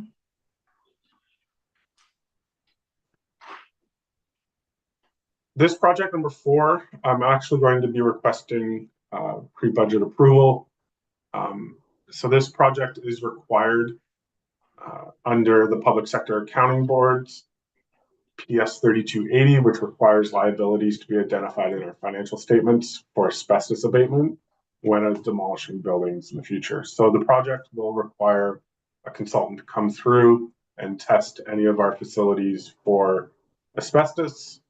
And our financial statements cannot be completed and finalized until this is completed. I did spend the second half of the year trying to complete this without getting to a study of this size. We do have some work that has been completed in prior years on asbestos, especially in our facilities. And so the quotes I got were more than this, but I think that previous work will bring down the ultimate scope. But we do need to look at all of our facilities and test where needed. So again, this is needed in order to complete our financial statements, and the auditors are looking for it. Number 5 is our asset management plan and data updates. So we did pass the asset management plan in 2024. So there's kind of 2 parts to this proposed project. Part 1, we are going to be moving over to a new asset management software called Citywide, but also in completing and doing our 2024 asset management plan, it was identified that some of our data is maybe a little bit dated and not consistent across the board, and especially on our facilities side. So I think there can be some work to support us in updating our data, making it more meaningful. Our plan is only as good as the data that goes into it. And so it'll help us transition from our current software, which we use our financial system, and moving it over into Citywide. The other benefit of having and doing this transition into Citywide, I did communicate to council in the fall that our financial system is no longer going to be supported as of 2030. And so this is one step in advance of that, of moving away from our current financial system and being in a position where we won't need to do all components of our financial system at once come 2030. Part 2 of the project is that there are some updates to the plan that we need to make based on legislation for July 1st, 2025. This will require our asset management plans to include proposed levels of service, and including detailed financial strategies. And so I am proposing to take on quite a bit of the work internally, but have some support from the consultants that supported us on our last plan. But I do foresee us taking a little bit more active role on this work than maybe what was done in the past. So, you know, I think we all understand the benefits of asset management planning and understanding the long-term cost, and hopefully that ultimately leads to some cost savings. But hopefully we're also planning and spending appropriately going forward. Next slide. I'm actually going to hand this back to Martina to speak about these 2 projects. Thank you, Paul. So, through you, Madam Mayor. Excuse me. So the first item that's listed here, number 6, is the township website update. As you know, council gave us pre-approval back at the December 17th meeting for this, but we wanted to list it here as a moving funded out of the 2025 project. The next item that's here is records management software. This would be phase 1 of a 3-phase project. This project would be to create our digital records management system for the township. Currently, our records are stored on our corporate shared drive. With this records management program, we would be moving to a system rooted in Office 365, which would allow the township to have additional safeguards. And we would also be able to increase efficiencies when we need to find documents. We'd actually be able to find them quickly and easily, and would allow us to better share data with the public. It would also allow for digital collaboration across the corporation, removing the need to save multiple versions of files, which creates confusion. Are we version 1? Are we version 2, etc.? Always running into headaches with things like that. And our preferred vendor solution can also create automated document retention pathways, so we don't have to manually create the retention. They can be automated once the system is set up. Along with the instructions, that can also be an automated process where the system recognizes when a retention schedule is up and then places those files in a holding section where then we can go and complete our review before making sure we can delete them properly. And then also all of that information would be audited. So if members of the public had questions about document construction, we would easily be able to produce those audits for the public or for council's information. So this project was actually approved back in the 2022 budget with an allocation of $35,000 from the modernization funding we got from the province. We received multiple quotes, and our preferred vendor has proposed an approach that will see the township implement this project over a 3-year window, with each year costing between $20,000 and $25,000. So we do have the first part of this project fully funded through the funding we had set aside in 2022. But to do this project properly, we'll also need to commit funds for 2026 and 2027. And I'll just continue on to the next slide because it's also a project of mine. Sorry. Just to be, or through the mayor, just to be clear on that. So the funding that we're talking about here for this year, it would not be, it's already there, right? Is that correct? correct? Correct. So through you, Madam Mayor, we have that $35,000 we had put aside back in 2022. That would fully cover our costs for 2025 and part of the 2026 costs. But we would need to budget in 2026 and 2027 for the remaining. But we wanted to make sure council was aware of this project and that it would have, those longer term ramifications, because we don't want to start and then not be able to continue, which would be lost value for the future. Right, okay, thanks for that clarification. So the next update is something we've all been dreaming about for a while now, which is upgrades to our council chambers for audio and visual. So earlier in the fall, I did have a third-party expert come out and do an on-site technical assessment of the room.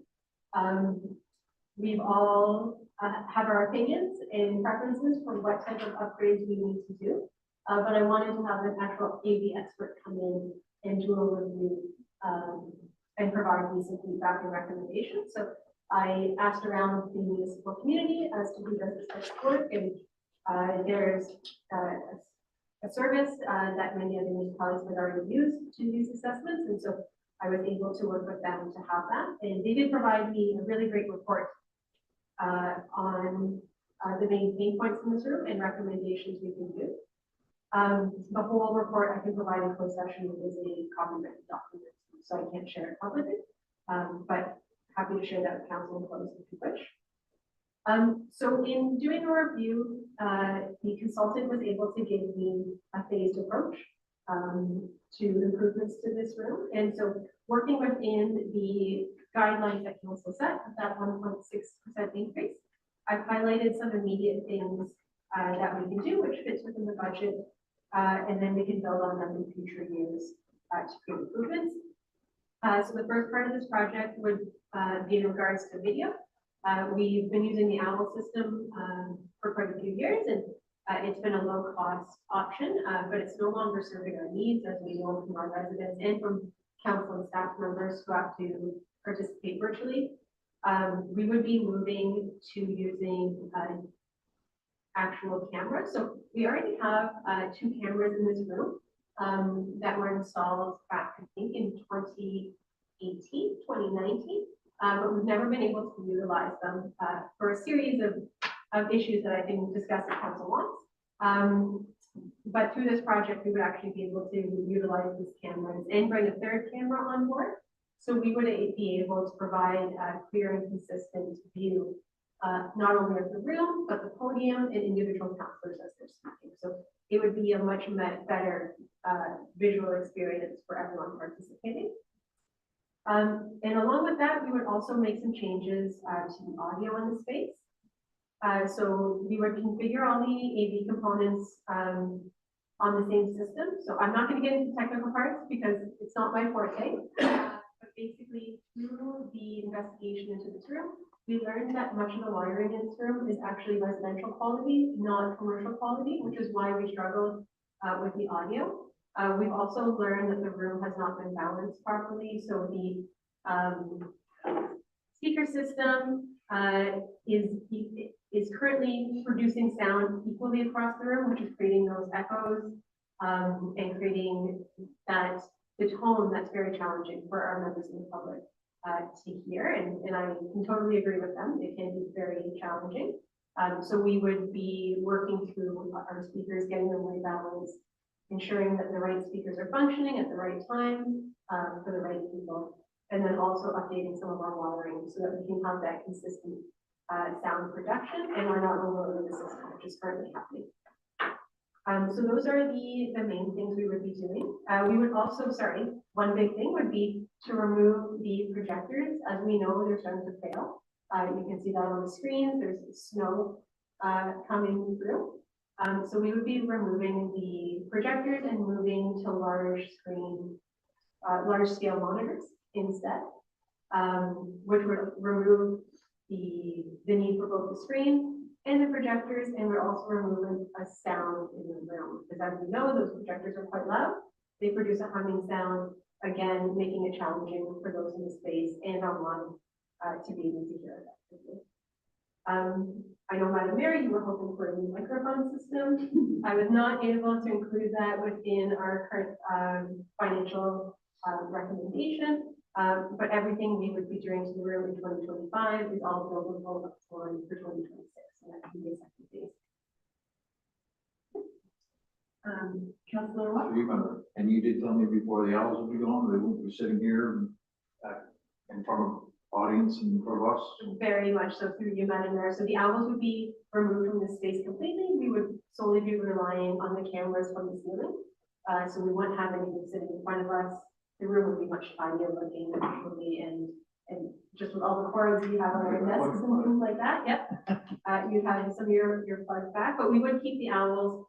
They are quite effective in small meeting environments. So when we're using the upstairs meeting room, we can still have digital guests coming in for other functions. So we would not get rid of them. They're still useful, but they've just,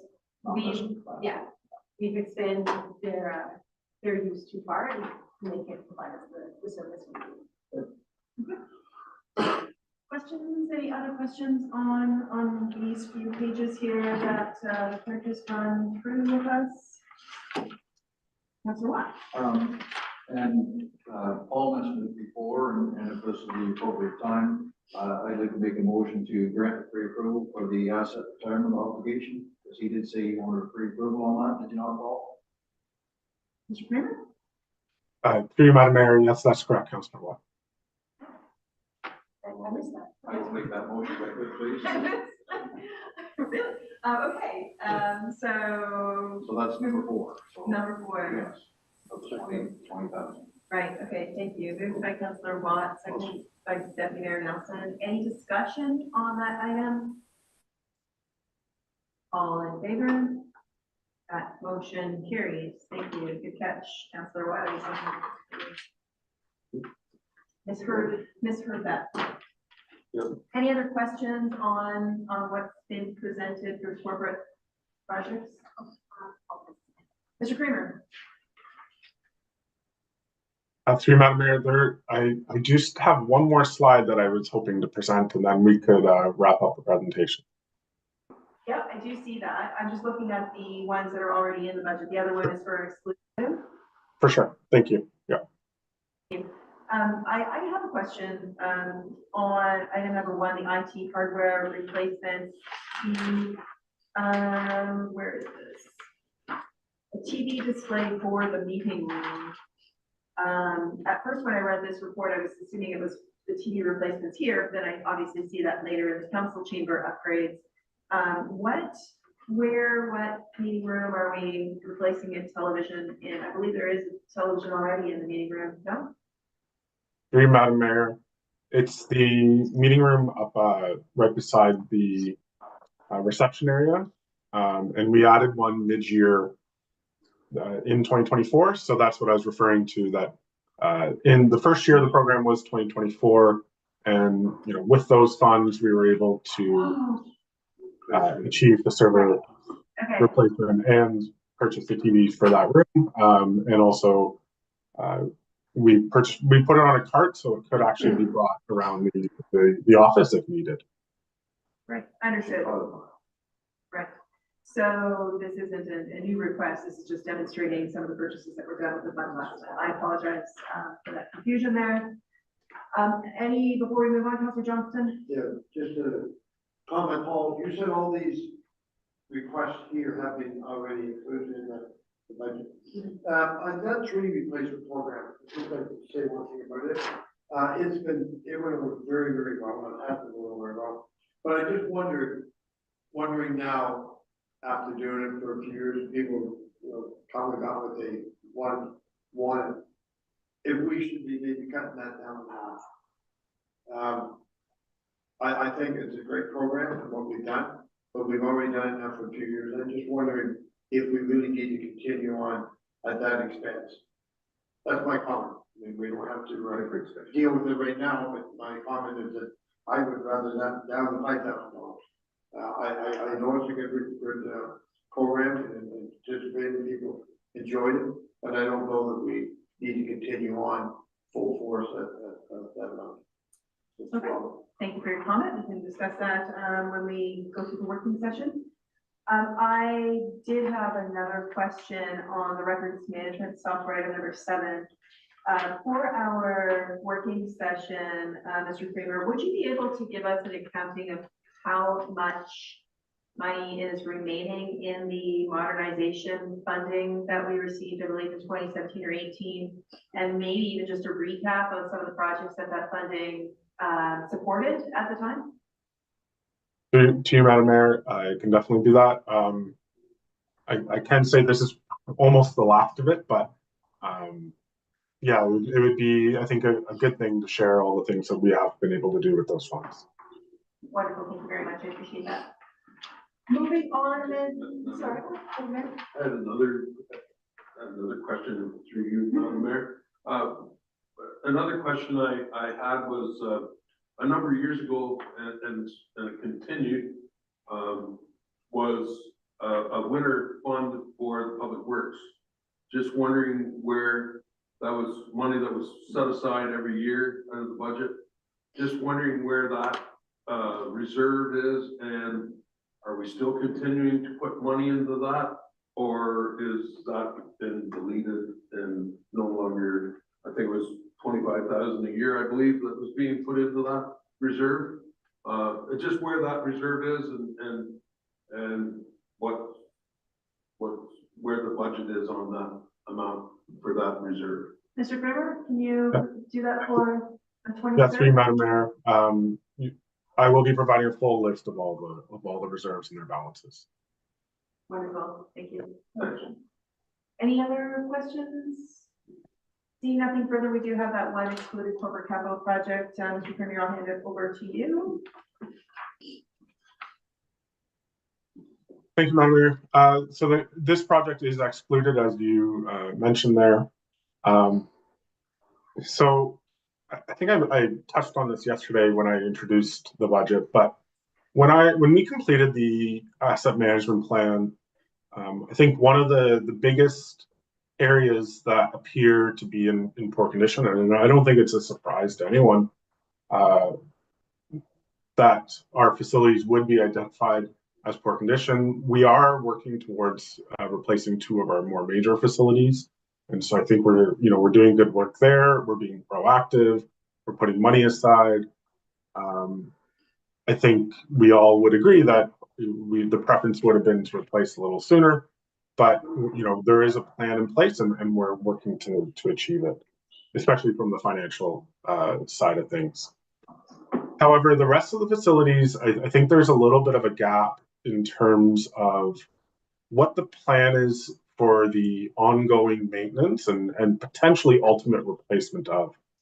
I think the scope of this project would be refined as we go, especially once we see what the outcome of the energy audit on the recreation facilities is, what they're able to provide.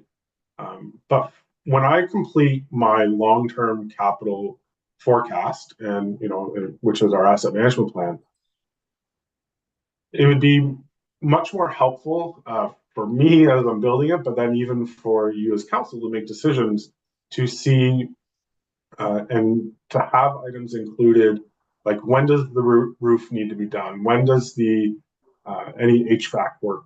Windows replaced, flooring replaced, and so on a much more itemized basis, forecasting for the facilities.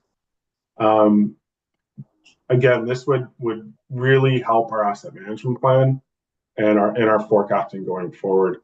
I think what we see in our asset management plan, the data, is that from a useful life perspective, and let's remember that that's an accounting exercise, is that a lot of the facilities have expired or are coming due for replacement. But in reality, even if we have a 50-year useful life, that facility can continue to be used, but there may be things that we need to do to it in order to continue to use it. And so I would just be looking for support on developing and going facility by facility and identifying the work that needs to be done going forward. So this hasn't been included because we don't need it to go forward, It's not going to impact service levels in 2025 if it's not done, but I do see this being a helpful tool going forward. So any questions on that? I'm open to, also open to any questions further in the process on this as well. Councilor Johnson. I just got one comment to make. No, I think that would be a good knowledge for us to know that, to do that. One thing that I really look back and look at this whole thing here is that, you know, this replacement, you know, this is good for 5 years, this is good for 10 years. You know, it's been proven that even example on food stuff, you know, the good expires January 1st. Like that's only you know, that's, I don't know, I don't believe in a lot of that stuff. And they've proven that, no, you still do that, you know, whether it's a sales pitch or whatever it is, when they do this stuff, a lot of it's not to do with health, they just put the damn stuff on. Same as our equipment and trucks and every other thing. You know, let's say that, you know, we do send money away every year for a fund because we have a 25-year project, but I'm not in favor of just, okay, it's done 10 years now, or 5 years, we need to get a new one. I don't think, out in the real world, you have to put up with what you got, fix it. I mean, put crazy money into something, I understand.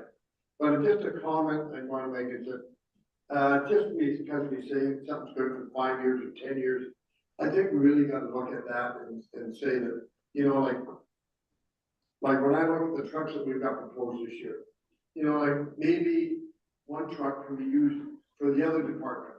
And, you know, we're getting $5,000 a year. If you look over 10 years for $50,000, $60,000 vehicle, that I think that we can start moving things around a little bit more, ones that aren't used as much, and try to be more realistic than just automatic, oh, 10 years now, we need to get a grader or whatever. I'm just saying that I need more better input than just a matter of putting a year on it. That's my comment. I won't say more. That's my comment. Thank you for that.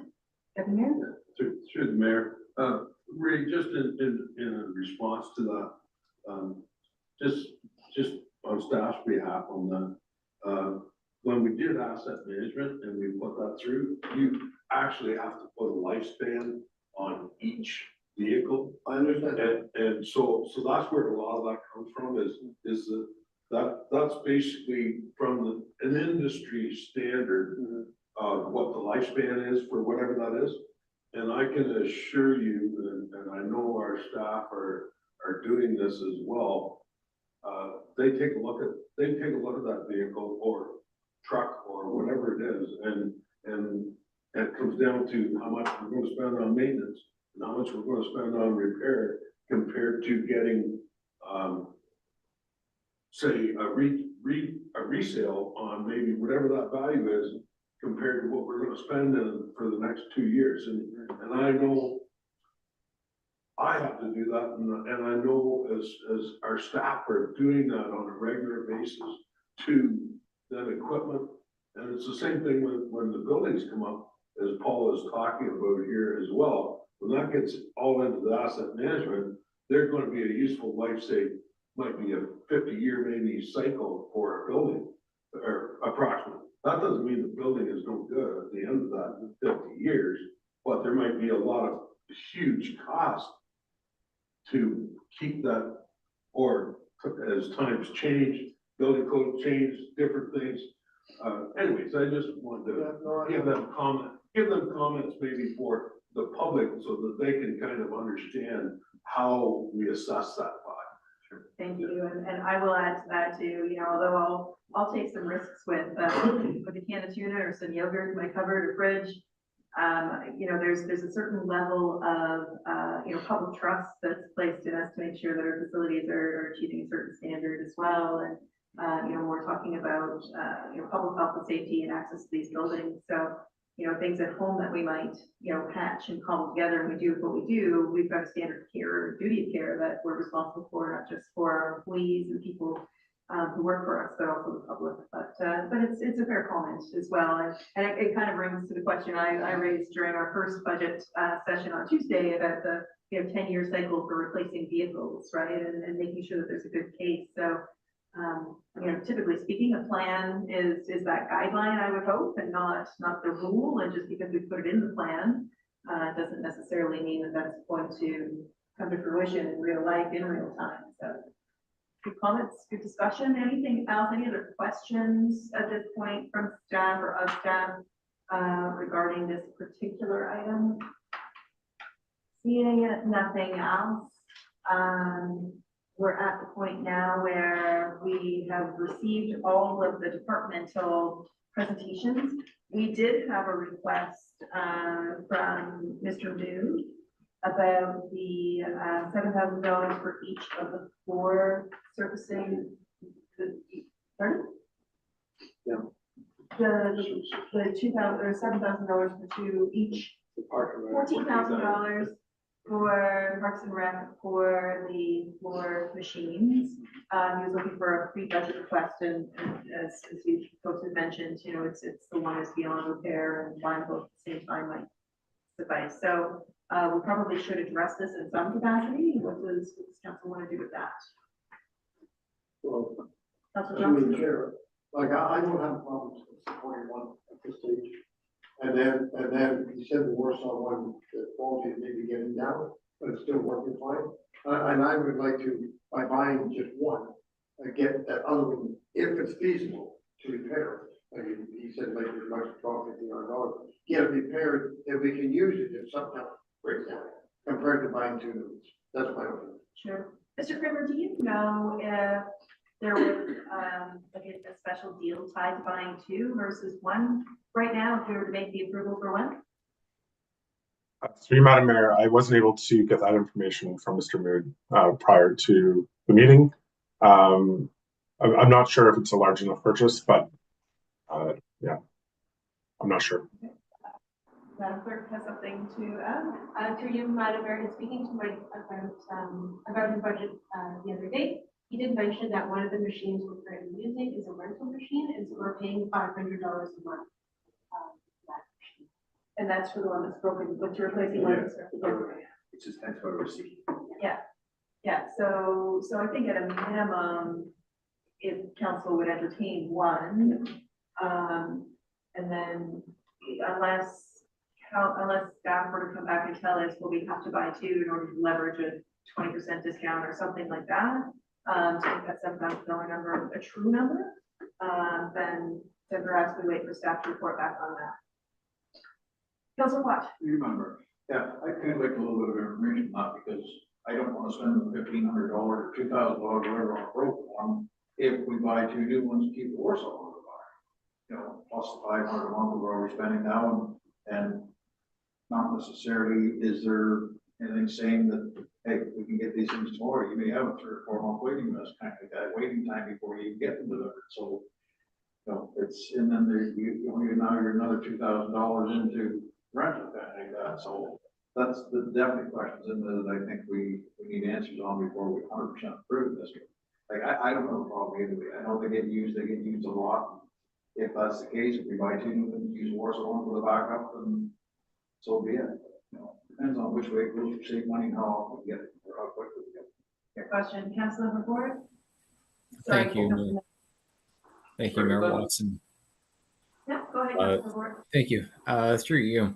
I don't believe Councilor Johnson made a motion there. Was that just a comment? No, there's no motion on the floor right now. Okay. I guess then I would like to make a motion that we proceed with the purchase of 2. One of them needs to be replaced without any doubt, and renting one right now for $500 a month is a waste of money. The second one will need to be replaced at some point as well. And to Councillor Watt's point, we don't know what the waiting time is for one. The one is still operational, but who's to say that its end of life is coming up soon too? So I think makes sense then to purchase the two and keep the one unit that is still functioning, keep it as a backup. Okay, in I our- I will just ask you to hold your motion for a moment because Deputy Mayor Nelson also was going to make a comment, so, or a question. But yeah, so through the mayor, I was just gonna mention that probably there's a lot more parts that are actually wore out than sometimes. I think there's a lot of brushes and stuff with them. I don't really know what the makeup is and when I see them run, but there's probably a lot more other stuff that's about ready to blow. By Mike's talk about how much usage they get, so I'm in favor of the motion. Okay. So we, She, people are pointing at me. Oh, no, I You, David. So my only comment, in response to Councillor Watts, where he talks about not wanting to spend the $2,000, the issue is if we wait for more information, we're going to continue to pay those rental fees, whereas if you approved at least one of them, you would have one on the way that we would limit that amount of expenditure. Okay, so we do have a motion on the floor then, Councilor LaFleur. And for me, Deputy Mayor Nelson is the seconder on that. Any discussion on the motion? Well, just to make comment, I'm against the motion. I'm buying two of instead. Okay, Councilor LaFleur? Through you, Mayor Watson, I just want to confirm that's the purchase of the two, correct? That's what you had stated, yes, that's what we. Yes. Okay, Correct. perfect. Just wanted to clarify. Okay, any other discussion of the motion? Okay, we'll call the vote. All in favor? That motion carries. Okay, what next? I feel like we've had this epic long meeting. Oh, that, I didn't see that. Oh, I forgot about this piece, kind of, sort of.